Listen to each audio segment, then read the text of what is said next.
What's up, YouTube? It's me, the artisanmc, and today I'm going to review for you Ahsoka Episode 5, Shadow Warrior. Okay. The easiest way to sum up this episode, since I immediately am recording this after watching it, is a live-action version of the Clone Wars show. Now, why is this problematic for me? It falls into the same tropes that have been going on the last 4 episodes, which is regurgitated scenes from other Star Wars properties. It does. It does it again. Now, you are made to believe that lightsaber fights and a little, touchy-feely stuff makes up for the fact that all he did was give you a Clone Wars episode. Some spots that you didn't see, some fights that you didn't have. And to me, one of the most egregious things that I saw was you have Anakin in his strongest form, being young Anakin, only missing an arm, red-eyed with Sith powers, beat by Ahsoka. Something that only Obi-Wan had done. So now Ahsoka takes Obi-Wan's place as well. First she took Luke's place, now she's taking Obi-Wan's place. Look.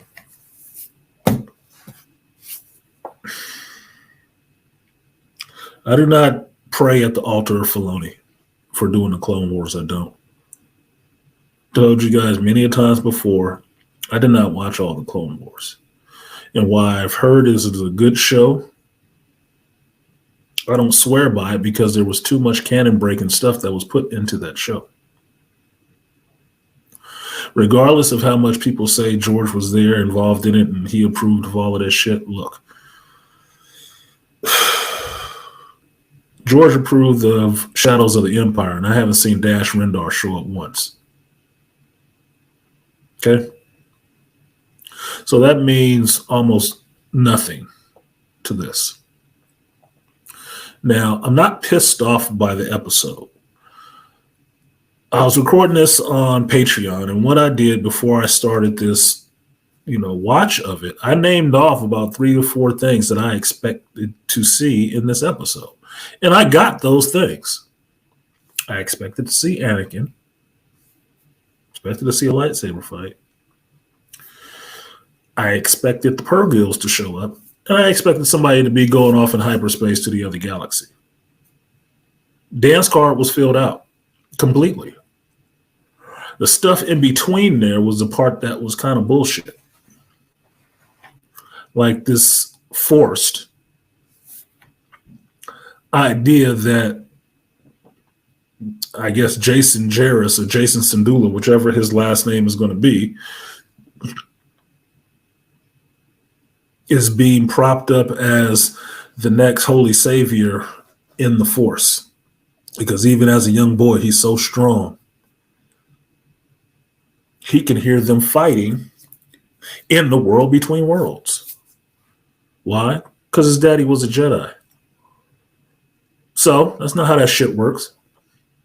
Yeah, it worked that way with Anakin. Not everybody. I mean, I can think of the Horn kids, the Horn twins, Koran Horn's kids. Yeah, they're pretty strong in the Force, too. Yeah, cool.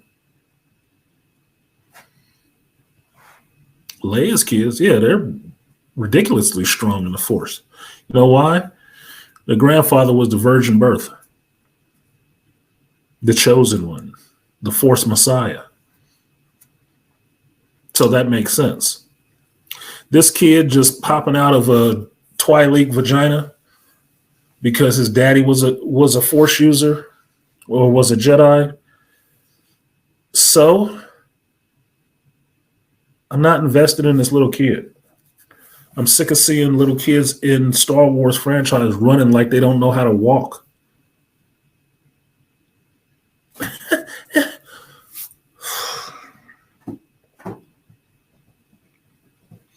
So I'm not really buying all this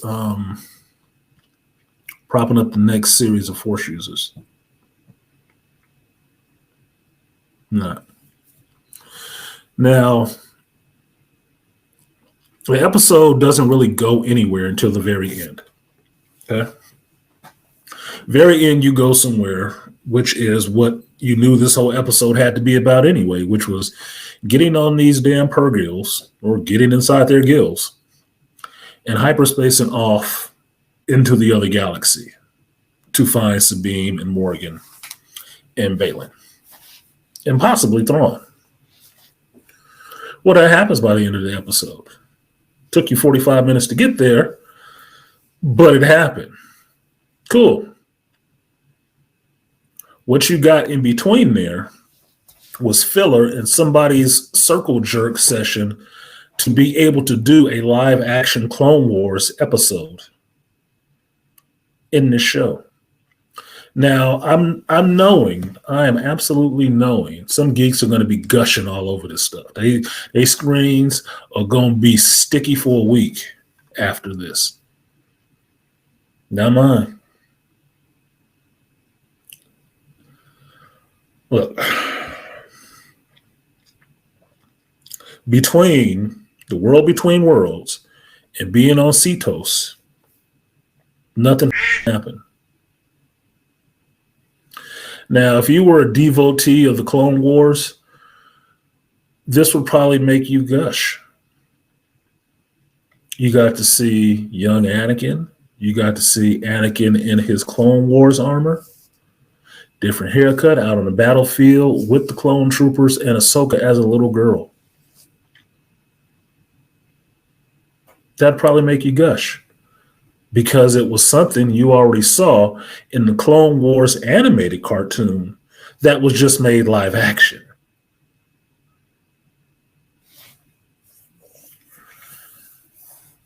If you were really geeking off the Clone Wars stuff, you would geek out about Ahsoka being a little bit older and fighting on Mandalore and fighting some of Maul's Mandalorian troopers or whatever the fuck they were, Death Watch, whatever they were. I can't remember what the name of that group was.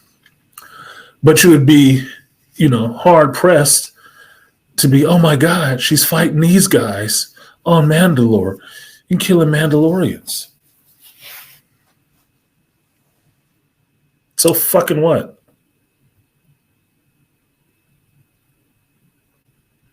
Look, we saw Anakin because he wasn't here, but he's getting to watch this.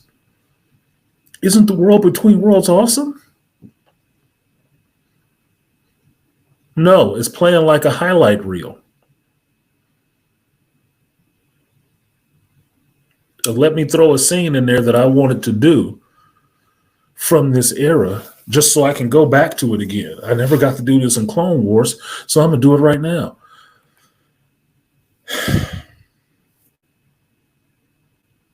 And then you got to have 3 fights with Anakin and Ahsoka.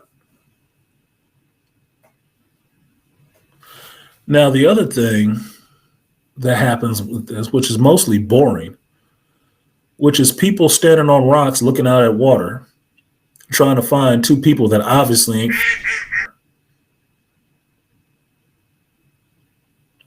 You got Harrison Dula, her son Jason, and then Carson Teva with his little squad of X-Wings searching for 2 people that are not on this fucking planet. And nobody can figure out the fact that, where are they? Where'd they go? Well, you're either looking for bodies or they went with them.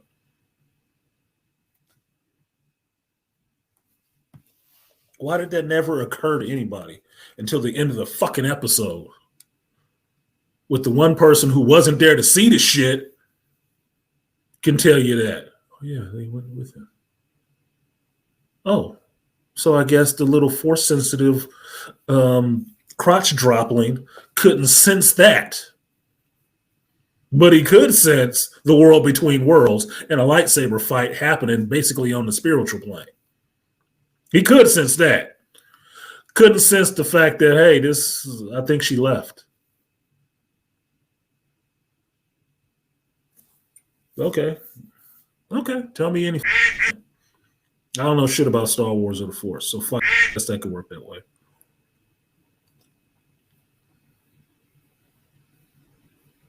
Maybe it takes a little bit more finesse to sense the remnants of a memory on something than it does to sense the world between worlds.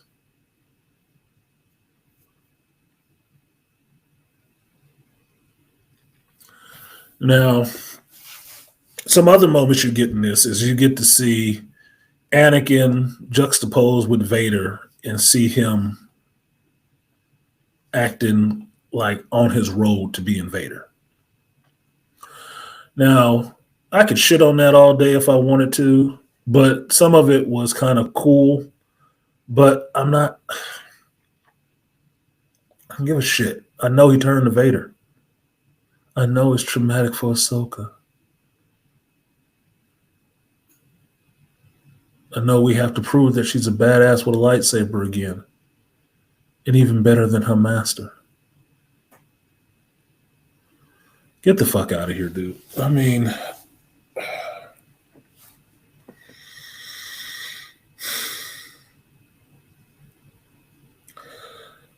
I'm tired of this weak ass ploy at doing something original. I'm really tired of this shit. Am I geeking out over that shit? No. No. You can watch the Patreon. There was very few moments that I was kind of like, oh, that's cool. And one of the things I thought was cool was after the second time second or third time he pulled out his lightsaber on Ahsoka. The last time he pulled it out, the mother did. And they got him Revenge of the Sith Anakin ready to brawl. And just coming in and kind of dominating Ahsoka. But she won. Which makes her the second person to do that while he was in that form. His most powerful form. If you know anything about Darth Vader or Anakin and his fall to becoming Darth Vader, Revenge of the Sith was his most powerful form. After that, he was diminished severely. He didn't get stronger when he got robotic parts. He got weaker in the Force.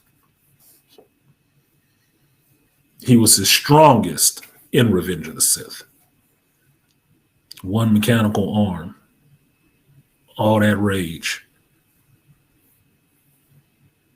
Young, vibrant.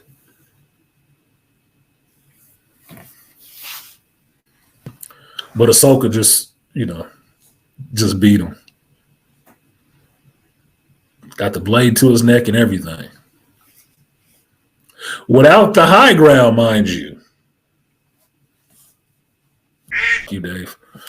Look, this show is just really making me hate Ahsoka for the fucking plot contrivance she is of being sewn into everything that made other characters cool in Star Wars.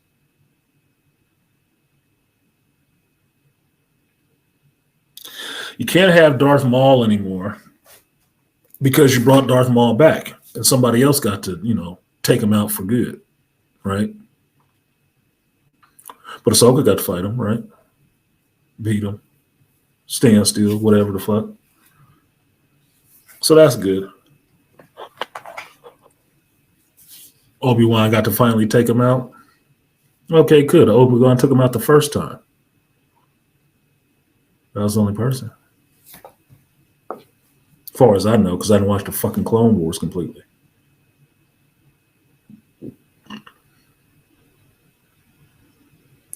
You got her knowing about Anakin's fall to the dark side before anybody else, really.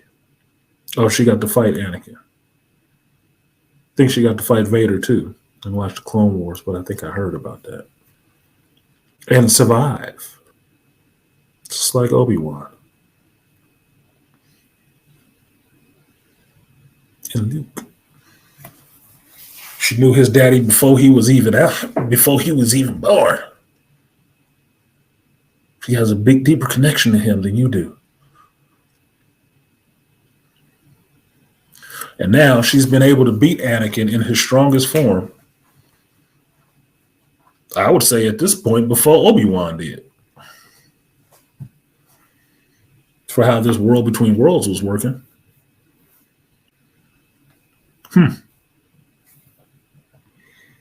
What a difference a bunch of years makes, I guess.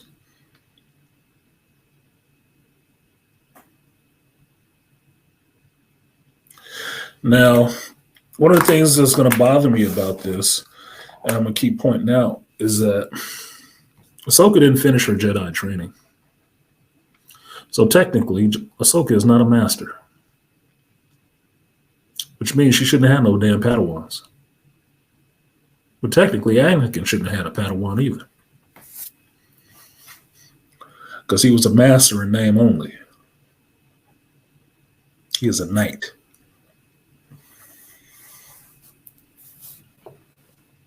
So,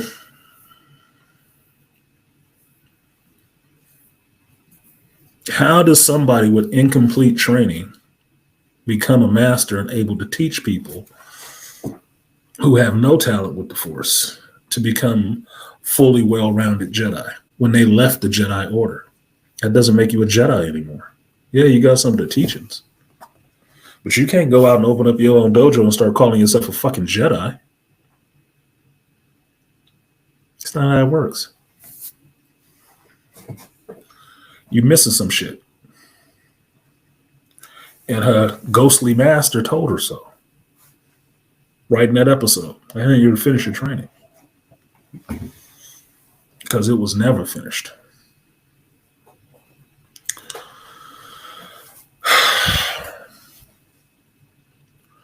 Now, I know this is not being an actual recap of the show. It's just my impressions of the show. This is a reaction review. And my reaction is, cool, you hit all the beats I thought you should have hit in this episode. Awesome. Overall, I wasn't impressed. I wasn't excited. I wasn't amped up for the next episode. Shit happened on the screen and stuff stopped happening on the screen. That's what happened. Oh, a lightsaber fight? It was, get the fuck out of here. I saw lightsaber fights in the last one. I've been seeing lightsaber fights for years. My spectrum radar don't go up. Someone's like, lightsaber fights! No. I'm not on that spectrum. You can't get me with flashing lights and member berries and think I'm about to be all jazzed. No. No. So that is my review on this. I don't feel like belaboring this any longer than I have to. Yes, we went exactly where I thought we were going to go. And we took probably 30 to 45 minutes to get there. Awesome. I would have rather you cut out all of that shit with people standing on rocks looking at water. Got us there quicker to the other galaxy and start flushing out that story. Because then it would give me something to look forward to in the next few episodes you have left in this other galaxy, looking for her compatriots. Maybe seeing Thrawn, maybe not. Instead of having to rush that shit at the end. Which it seems like you're going to have to do. Because next episode, what do? You're going to have to spend next episode looking for people. I don't think the Purgils are going to just drop you off right next to them. And that could be a little problematic since they've already been in another galaxy for a minute. They might have already found the other fleet that they were looking for. You going to warp right into a space battle? I don't think so. Not with one ship. Yeah. That standing on the wing with a lightsaber shit is not going to cut it. No. So I'm thinking I get to look forward to the next episode being boring as well. It'll just happen. And it will set up for the last 2 episodes. And they'll burn another episode with a bunch of filler shit. Because now we got to see about Hera possibly losing her job as a general. She's a shit fucking general anyway. Yeah, you getting brought up on some charges to have you stripped? Yeah. Yeah, that makes sense. I don't think we need to divert the rest of the show so you can get your little trial on. But no, yeah, go take her off somewhere and strip her of her rank. Yeah, because she abandoned her troops, the general. Abandoned her troops just to go off on some personal mission. The worst. The worst. No, you should be stripped of your rank. You do not get the position of general doing shit like that. Mm-mm. But you do if it was a diversity hire. Because you didn't earn it. You got it by attrition and death. Circumstances. So, as you can see, the more I talk about this stuff, the more I get kind of worked up about it because it is just dumb. It's just dumb. Very sophomoric in some senses.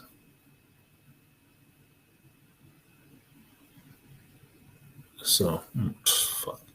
I don't know. So, I'm waiting to see what people say this episode was a 10 on their meter. I'm really waiting to hear that shit. And I will have choice words when I listen to those reactions and reviews from my other geeks in geekdom. And we can agree to motherfucking disagree. Because I didn't think it was an awesome episode. Yeah, I saw some lightsaber fights with 2 people who I didn't give a shit about fighting. And she beat him. Which I don't think she should have ever been able to do. Ever. Ever. Never should have been able to do. Not before Obi-Wan. And not before Luke. Filoni. So, that may not be constructive, but that's what the hell it is. So, like, share, subscribe. And I will see you guys next week when I have a review for episode 6. Peace.